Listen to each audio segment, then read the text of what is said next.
now we're going to go through the community project rubric, kind of step by step. And so to start with, for 80 points, you have your list of resources. And so you need 2 resources for each of the following 4 populations. And these are vulnerable populations, populations that you're likely to help in the future. And so this is the part that you can use in the future in your jobs. And you're going to know how to gather this information and what's important for you to know. So, first, you're going to provide 2 different resources for the homeless population.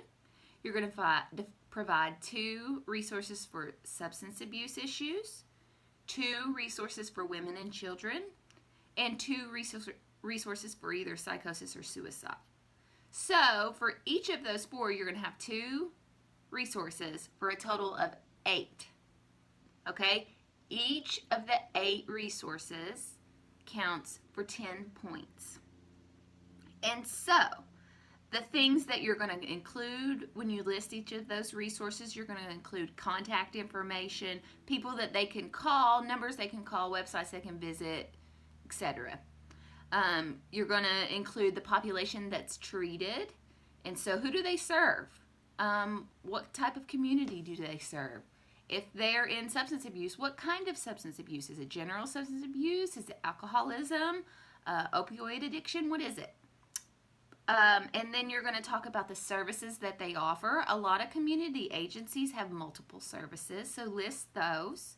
And then list the staff that they have. And this is not necessarily names of people, but what kind of helping professionals work at this treatment center or community agency. So you might have counselors, social workers, psychiatrists, physicians, case managers, nurses, all of those types of things. So you can see, this will kind of give you an idea of the people you might be working with, the types of professionals you might be working with, and then you can see if this is an appropriate place for you to send your clients in the future for them to get what they need. So each of those resources, homeless, substance abuse, women and children, and psychosis and suicide, 2 for each, a total of 8, and include all of that information. You do need to write this in paragraph form, so don't include it in bullets. You need to write it out in sentence form because it's APA format. Overall, your paper should be about 3 to 5 pages. So you don't want to provide too much information. What you want to focus on is getting all of that information in. So don't go overboard, but don't miss anything that's listed there. The study guide, the rubric is great because you can just go down point by point for each thing to make sure. You can check it yourself after you write your paper too. So, and then at the end, you're going to write a reflection or opinion paragraph in which you talk about the strengths and weaknesses of the centers that you learned about.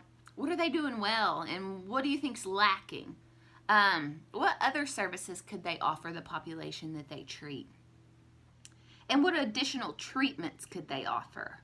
And then you can do this on your own, but you can also use the library database, the Steely Library database, to look up information. So you could type in treatment for substance abuse, or women and children psychiatric treatment, or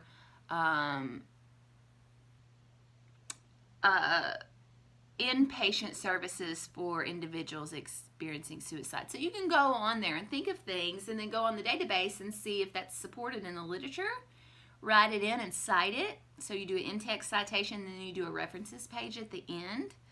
And that'll just beef your paper up. And then I can give you feedback on those things too if you want as well. So the library database stuff is not required, but it will inform your opinion. So you're not just saying, oh, they're lacking this service, and I think it would be a good idea. What's going further is they're lacking this service, and the research says that this is really helpful, and so I'm recommending it. That kind of takes you from student to more professional. And then finally, APA format runs throughout. Check out the APA format paragraph on the rubric. It tells you each thing to check for. So some examples are you need headings. 12-point Times New Roman font. You need to double space. You need to provide a title page with your name, the semester, the title of your paper. And you need a references page at the end with your APA citations. A good resource that's listed on your rubric is the APA Purdue OWL website. You should type that website right in, or you can Google Purdue OWL. And you can look at a sample paper to see how everything's supposed to be formatted, to see how your references and in-text citations should be formatted. So that's a great cheat sheet. I use it, and I know a lot of my colleagues that write research use it as well. And so overall, that's what you got. You got the community project that includes 8 resources for homeless, substance abuse, women and children, psychosis, and suicide. You know all the info about them in paragraph form. Your reflection, your pen and paragraph at the end, informed by the library database citations if you want, and then make sure you're all in APA, and you can use the Purdue OWL for that. It's 100 points of your grade, so it's like a third of your grade. It's supposed to be 3 to 5 pages. And remember, if you want any feedback, go ahead and send it to me early so I can give you some pointers about format, or maybe say a little bit more content here. And that way you'll be more successful on the assignment, but you'll also know really what you need to be looking for if you're missing anything. So I am here. I am happy to give you any help that you need, or if you want to call or come by and talk through it, just let me know. Check out that rubric. Look at it before you do your project, while you're doing your project, and then after, to make sure you haven't missed anything. Students in the past have really liked that rubric, and so kind of want to stress that. There's a different submission portal under assignments.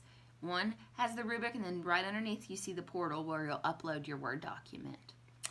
So good luck. I hope that y'all are having a good week, and I hope you have success on your other midterms. And you should be seeing some grades on your weekly assignments pretty soon if you haven't seen any new ones lately. So check that. And then, as always, just let me know what you need. I'm always happy to help you. Y'all are doing a great job, and I look forward to seeing your papers.